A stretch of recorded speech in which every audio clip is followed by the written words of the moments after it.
how encouraged are you generally by the fact that now there are players from the academy immersed into the first team? We've seen some starting in pre-season, we've seen others more recently on the bench. How much encouragement do you get from that?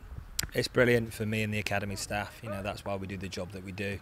The boys that have made the step up and been in and around the first team have got a long way to go, but the experiences they're getting, you know, training alongside some of the more senior pros, what they're learning on a day-to-day basis is something we can't actually give them.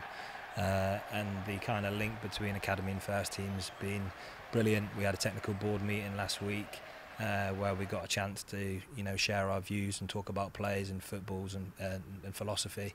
So can't really ask for much more, really. It's just having been to see the first team in pre-season and, you know, starting the league campaign and the cup campaign.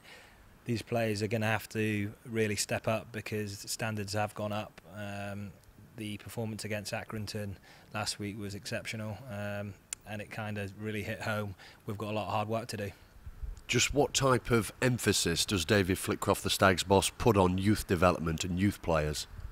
A massive emphasis. So he knows all of the under-18s, he knows all of the under-21 players.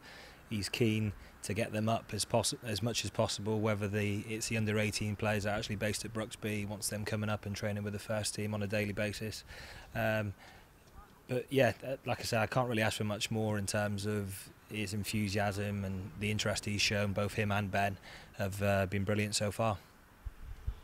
What feedback have you got, therefore, from the manager about the players who are training with the first team at this moment in time? I speak specifically about Niall Blake, Jordan Graham, Lewis Gibbons and Henry Wilder, though the latter has glandular fever at this moment in time. What feedback have you been given on them? And furthermore, what feedback have they given you, the players themselves? Both the gaffer and Futch have been really complimentary about the physiques, how they are quite robust, which is uncommon in academy players.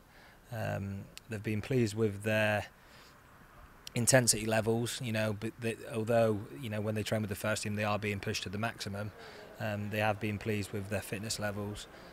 So, you know, really good reports back on all of those players that you've mentioned, including, you know, good character reference, you know, being respectful around the ground, respecting the more senior pros. So, yeah, glowing reports from that point of view. The feedback from the players is about the intensity in training. So we try and recreate first team training. We mirror the formations that they play. But one thing you can't recreate is, like I said earlier in this conversation we're having, Steve-O, the actual playing alongside or playing against these players that have been there and done it is the next step for these young players. And hopefully, if they continue to develop, we might see one or two of them feature at some point this season.